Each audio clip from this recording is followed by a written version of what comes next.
Typhoid एक गंभीर bacterial infection है जो शरीर को अंदर से कमजोर कर देता है।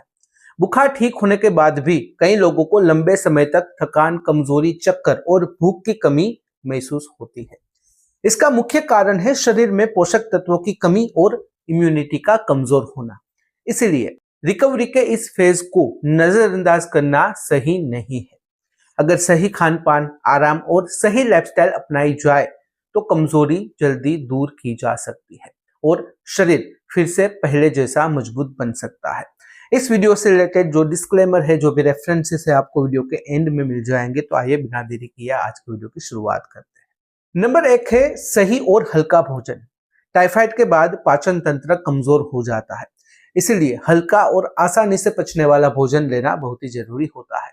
खिचड़ी, दलिया, उबली सब्जियां, सूप और मूंग दाल, इस प्रकार के फूड्स शरीर को ऊर्जा देते हैं और पाचन को भी सुधारते हैं। शुरुआत में भारी, तला भुना और मसालेदार खाना अवॉइड करना चाहिए, क्योंकि इससे गैस, एसिडिटी और कमजोरी बढ़ सकती है। छोटे छोटे मील्स दिन में 4 से 5 बार लेना बेहतर रहता है, ताकि शरीर को लगातार ऊर्जा मिलती रहे। धीरे धीरे जब पाचन सुधरे तब नॉर्मल डाइट पर वापस आ सकते हैं। नंबर 2 है प्रोटीन और पोषण की पूर्ति। जब हम नॉर्मल डाइट में वापस आ जाते हैं तो रिकवरी के दौरान शरीर को प्रोटीन, विटामिन्स और मिनरल्स की ज्यादा जरूरत होती है। प्रोटीन मसल्स को मजबूत बनाता है और कमजोरी को दूर करता है। इसके लिए दाल, पनीर, दूध, दही और अंडा अगर खाते हैं तो डाइट में शामिल करें। साथ ही फ्रूट्स जैसे केला, सेब और पपीता एनर्जी देते हैं और विटामिन्स की कमी भी पूरी करते हैं। विटामिन सी और जिंक इम्यूनिटी बढ़ाने में मदद करते हैं। सही पोषण मिलने से शरीर जल्दी रिकवर करता है और थकान धीरे धीरे कम होने लगती है। नंबर 3 है पानी और हाइड्रेशन का महत्व। टाइफाइड के दौरान और बाद में शरीर में डिहाइड्रेशन हो सकता है, जिससे कमजोरी और ज्यादा बढ़ जाती है। इसलिए दिन भर में पर्याप्त मात्रा में पानी पीना बहुत ही जरूरी है। इसके अलावा ORS, नारियल पानी, नींबू पानी और ताजे फलों का जूस भी फायदेमंद होते हैं। ये शरीर में इलेक्ट्रोलाइट्स बैलेंस बनाए रखते हैं और एनर्जी लेवल बढ़ाते हैं। हाइड्रेशन सही रहने से शरीर के टॉक्सिन्स बाहर निकलते हैं और रिकवरी तेज हो जाती है। कम पानी पीने से थकान, चक्कर और कमजोरी ज्यादा महसूस हो सकती है। नंबर 4 है पर्याप्त आराम और नींद। टाइफाइड के बाद शरीर को पूरी तरह से ठीक होने के लिए आराम की जरूरत होती है। पर्याप्त नींद यानी कि 7 से 8 घंटे की नींद शरीर को रिपेयर और रिकवर करने में मदद करती है। ज्यादा काम करना या फिर जल्दी जल्दी रूटीन में वापस आना कमजोरी को बढ़ा सकता है। इसलिए शुरुआत में हल्का काम करें और शरीर के संकेतों को समझें।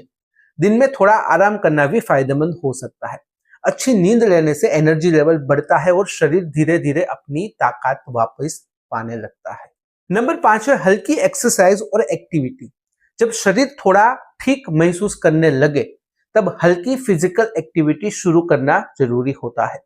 शुरुआत में धीरे धीरे चलना, हल्की स्ट्रेचिंग या फिर योग करना काफी अच्छा माना जाता है। इससे ब्लड सर्कुलेशन सुधरता है और शरीर की ताकत वापस आने लगती है। लेकिन भारी एक्सरसाइज या फिर ज्यादा मेहनत से बचना चाहिए, क्योंकि इससे कमजोरी बढ़ भी सकती है। रोज थोड़ा थोड़ा एक्टिव रहने से स्टेमिना बढ़ता है और शरीर जल्दी रिकवर होने लगता है। धीरे धीरे आप अपनी नॉर्मल एक्टिविटी पर वापस आ सकते हो। नंबर 6 है सप्लीमेंट्स और मेडिकल सलाह। कई बार सिर्फ डाइट से पूरी रिकवरी नहीं हो पाती, इसलिए doctor multivitamins, iron, vitamin B complex या फिर प्रोबायोटिक्स लेने की सलाह दे सकते हैं। ये सप्लीमेंट्स शरीर की कमजोरी को जल्दी दूर करने में मदद करते हैं। खास करके अगर एनीमिया या फिर ज्यादा कमजोरी हो तो यह और जरूरी हो जाता है। लेकिन बिना डॉक्टर की सलाह के कोई भी दवा या फिर सप्लीमेंट नहीं लेना चाहिए। अगर कमजोरी लंबे समय तक बनी रहे या फिर अन्य लक्षण दिखाई दे तो तुरंत डॉक्टर से संपर्क करना जरूरी होता है। तो आइए समझते हैं इन सब बातों का क्या कंक्लूजन सामने आता है। तो कुल मिलाकर टाइफाइड के बाद कमजोरी होना सामान्य है, लेकिन सही देखभाल से इसे जल्दी दूर किया जा सकता है। बैलेंस डाइट, पर्याप्त पानी, अच्छा आराम और धीरे धीरे एक्टिविटी बढ़ाना रिकवरी के मुख्य स्तंभ है। इसके साथ जरूरत पड़ने पर डॉक्टर की सलाह और सप्लीमेंट्स भी मददगार हो सकते हैं। सबसे जरूरी बात यह है कि शरीर को पूरी तरह ठीक होने के लिए समय दे और जल्दबाजी न करें। धैर्य और सही लाइफस्टाइल अपनाकर आप फिर से अपनी पुरानी ताकत और ऊर्जा वापस पा सकते हो। अगर इस वीडियो से रिलेटेड कोई भी सवाल है कमेंट में बेझिझक पूछ सकते हो। कमेंट में अगर आप अनकंफर्टेबल हो डायरेक्टली मुझे मेल कर सकते हो qna.hm@gmail.com पर। तो फिलहाल इस वीडियो में बस इतना ही। आज का वीडियो ध्यान से देखने और सुनने के लिए आपका धन्यवाद। जय हिंद, जय भारत।